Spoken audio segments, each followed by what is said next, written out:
Նշվեց, որ Անդրանիկ Թևանյանն 2024 թվականին հավաքագրվել է ռուսական հատուկ անունը չնշվեց երկրի օտարերկրյա հատուկ ծառայություն հետախուզական ծառայությունների կողմից ես քիչ առաջ երբ որ ներկայացնում եմ ձեզ պետական դավաճանության դիսպոզիցիան այնտեղ ձեզ ասեցի չեմ որ լրտեսության եղանակով գործող իրենք ներառել են հենց լրտեսությունը այսինքն որ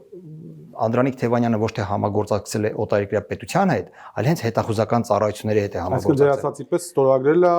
ծածկալուն է ստացել եւ այլն։ Սա ամենադժվար ապացուցելի գործողությունն է։ Այսինքն,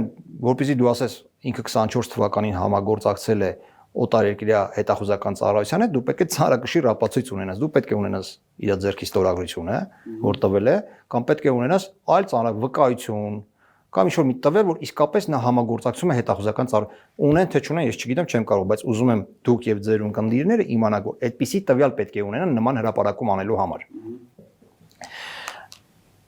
Հետո հաջորդ կարևոր շեշտադրումը, որ արված էր, նշված էր, որ բացի ու այդ հետախուզական ծառայությունների հետ համագործակցության ընթացքում տրամադրել է ազգային ժողովի 2024 թվականին փակ գաղտնի նիստերի ընթացքում այսպես շրջանառված տեղեկատվությունը ռուսերեն թարգմանությամբ սղագրել է ռուսերեն $620,000 գումարի դիմաց։ Նախ ասեմ ձեզ, սա էլ կարևոր շեշտադրում է, ազգային ժողովի եթե նիստը այդ падգամավորների մասնակցությամբ նույնիսկ փակ է լինում եւ գաղտնի է լինում, դա չի նշանակում, որ այդտեղ քննարկվում են պետական գաղտնիք հանդիսացող տեղեկություններ։ Պետական գաղտնիք հանդիսացող, որպեսզի տեղեկություն լինի պետական գաղտնիք, կապ չունի դա փակ նիստ է եղել, բաց նիստ է եղել, այդտեղ գաղտնի են դա արել, թե բացահայտ են արել, այստեղ կարևորը նա է, որ շրջանառվող տեղեկատվությունը գաղտնագրված լինի, այսինքն ունենա գաղտնի գրիֆ։ Պատկերացրիք, չէ՞, եթե գաղտնի գրիֆ չունի, այդ տեղեկատվությունը, որ շրջանառվել է։ Այսինքն մարդիկ, որոնք որ մասնակցում են տան ստորագրություն, ոչ, նրանք հենց ի սկզբանե իրավունք են ունենում, դոստուպ են ունենում գաղտնի։ Դեպուտատները ունեն, չէ՞։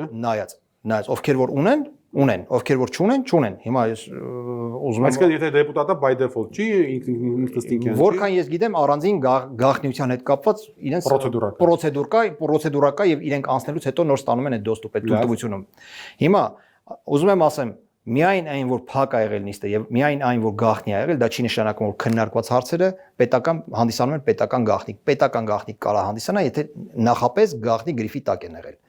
Եվ այդ գաղտնի գրիֆի փաստաթղթերը ով որ տվել է իրան, այդ ինֆորմացիան ով նաեւ հանցագործություն է արել, որովհետեւ այդ ժամանակ արդեն Անդրանիկ Թևանյանը չի եղել падգամավոր եւ նա իրավունք չուներ պետական գաղտնիք հանդիսացող տեղեկությունները փոխանցել։ Դրա համար ասում են ինչ որ գործող դեպուտատի միջոցով աստված։ Կապ չունի։ Եթե պետական գաղտնիք, եթե դու դոստուպ ունես պետական գաղտնիքին, բայց այդ ինֆորմացիան հանում ես ու տալիս ես մեկին, որը չունի այդ ինֆորմացիան, դու հրապարակում ես պետական գաղտնիք եւ դա քրեական պատասխանատվություն է առաջացնում։ Չհասկացա, քննչական դա չի հերքում, ասում չի հերքում, բայց դուք տեսել եք մարդ որ մեղադրվի դրա համար։ Ասում են ընդհանուր բաներ։ Չի լինում այդպես։ Այդպես չի լինում։ Հիմա ես կանդրադառնամ խրոնոլոգիային, որովհետեւ դա չի լինում, դա նոնսենս է իմ համար։ Այսպես գործը քննել չի լինում։ Դա կանոններին դեմ է։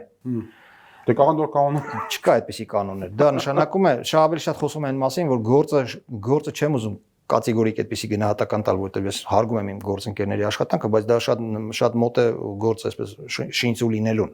եթե այսպես է, եթե տրամաբանությունը դա է։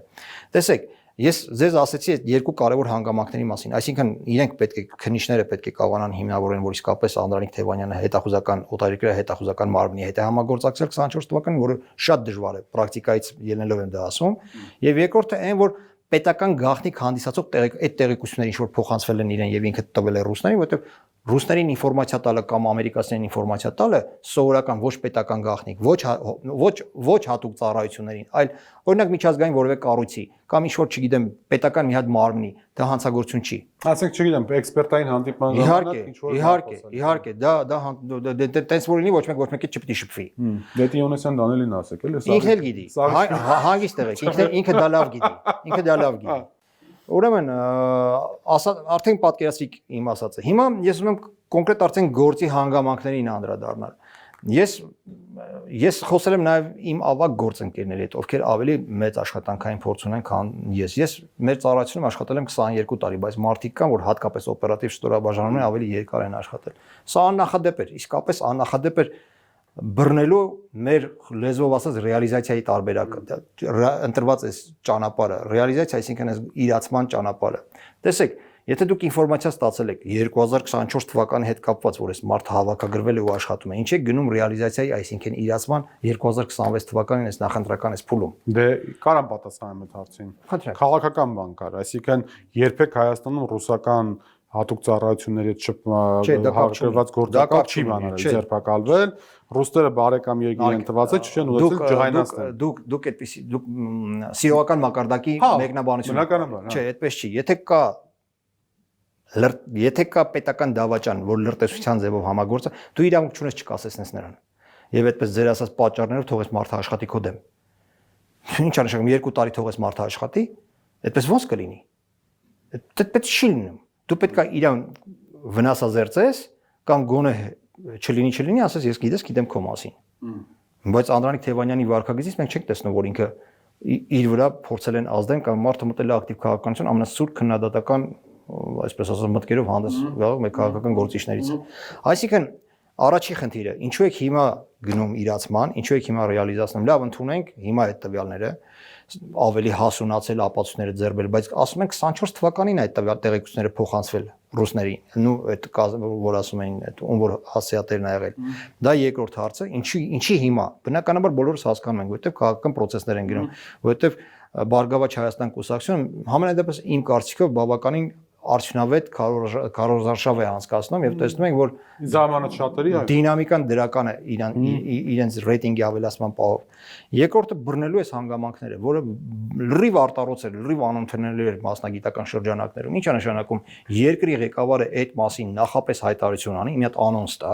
հետո դրանից հետո 1 օր հետո արդեն անուն տա,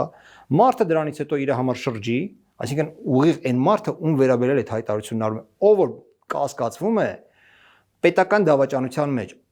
15-ից 20 տարի հոդված նախատեսող, ով կարող է փախնել։ Խո մեր երկրի սահմանները այնպես չի, որ անառիկ են այնպես, որ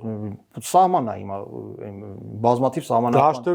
սահմանատման դեպքեր, դա չես կարող դու բացառել։ Հատկապես դու գործ ունես պետական դավաճանի հետ, լրտեսի հետ, ով որ կարող է, չէ, փորձ ունեցող մարդը պետք է փախնի եւ մոտիվացված, եւ երկիր կա, որը իրանք ընդունի։ Եվ գծկտի փախցնի, չէ՞, լիքը ռիսկեր կան այդտեղ։ Երկրորդը, մարդը բնականաբար պետք է խուզարկություն անես, բնականon աշխատանքի վայրն է, մեքենան է, ինչքան ապացույցներ կարող են այդ ընթացքում ոչնչացվել։ Դե եթե հաշվի առնենք, ես հիմա կասեմ ժամերով կարող եմ ասել, Նիկոլ Փաշինյանը երեկոյան հայտարարում է դրա մասին։ Չէ, այնտեղ սուտկաներ են անցել, օրեր են անցել։ Այնտեղ անցել է մոտավորապես 24 ժամ։ Ավել, այո։ Երբ նա հայտարարում է, որ կա մարդ, եւ նրա նկատմամբ արդեն եթե դու այդ մարդն ես, ով որ կոնկրետ կարած թիրախ դառնաս, արդեն հասկանում ես, իհարկե։ Դու դրանից կարող ես հետևություններ անել։ Բայց ընդհանրապես նման գործերով իրացման երբ որ գնում են ու վստահ եմ ամբողջ աշխարհում այդպես, դա պետքա պարունակի հանկարծակիության գործոն, այսինքն մարդու համար դա այդ ամբողջը պետք է լինի անակնկալ։ Ոչ թե այդպես թողեն, ասեն քո համար ման արի, նա գնացել է կանգնել է խուզարկության տեղը, հետո ասում է չէ, ես կգնամ հիմա քննչական կոմիտե, կասեմ դե ես եկել եմ, դե ասեք ինձ, սա անբնական process է։ Ինչը սովորական անաչառ մարդու մոտ պետք է լուրջ կասկածի տեղիք տա։ Ես էլ եմ ասում, ես հարգում եմ իմ գործընկերների աշխատանքը, չեմ ուզում ոչ մի բացասական բան ասել, բայց այս իրավիճակում ակամայից կամա թե ակամա տպավորություն է ստացվում, որ շինծու գործը կազմակերպել են, սարքել են, որպեսզի այս ընտրությունների կարողանան չեզոքացնեն, ասենք այդ քաղաքական ուժի գործողությունները։ Եվ մի բան էլ ձեզ ասեմ, էլի,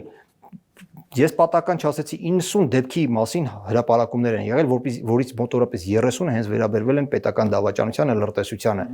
Քանի գործի մասին եք լսել, որ դատավիճիռ լինի։ Քանի գործ ենք մենք տեսնում, որ դատավիճիռները Ես անգամ կարդացել եմ մամուլում, որ բազմաթիվ դեպքեր են եղել, որ մարդուն պետական դավաճանությամբ, լրտեսությամբ ընդվրում զինվորականների արդարացրել են։ Եվ ուղղակի արդարացրել են։ Գիտեք, դա էլ այսօրվա աշխատանքի սխալ ոճից է, ձևից է, որովհետև ելի եմ կրկնում, սա շատ լուրջ հանցակազմ է եւ այդպես մատերի արանքով նայել մարդուն վարկաբեկ էս ասես գիտես դու պետական։ Այսօր դավաճան, Իհարկե,